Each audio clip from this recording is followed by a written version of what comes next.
Весной начинается не только сезон охоты, но и сезон субботников. Сегодня в Якутске городские чиновники, а также сотрудники различных предприятий и общественники вышли на улицы, чтобы привести столицу в порядок после долгой зимы. Со всеми подробностями Виталий Абрамов. Белые воротнички убирают мусор с улиц города. Таким оригинальным личным примером чиновники города начинают новый трехмесячник по очистке города от мусора.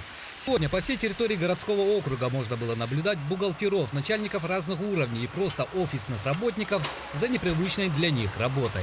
Распределены сотрудники городской администрации. Всего будет участвовать 600 человек. Пока по полмешка, наверное. Ну, конечно, акция – это замечательная вещь, потому что город нужно содержать в чистоте.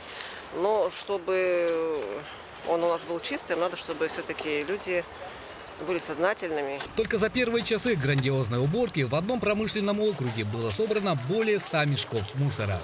Это тоже показывает, на самом деле, не очень хорошую картину о том, что город у нас пока грязный. И я пользуясь случаем, призываю горожан активно участвовать. А кроме простого бытового мусора, который обнажился с таянием снега, в утиль уходят и крупногабаритные отходы, в частности, старые кузова автомобилей.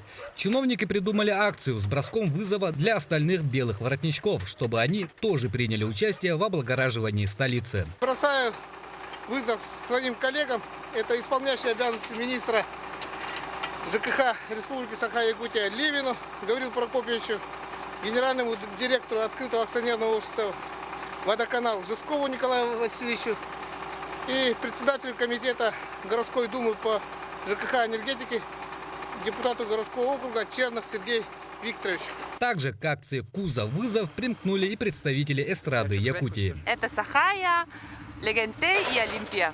Только за первый день генеральной уборки Якутска было собрано свыше 1500 мешков мусора. А свое согласие принять вызов в кузовной перчатке уже дали гендиректор водоканала, а также певица Сахая. Виталий Абрамов, НВК Саха, Якутск.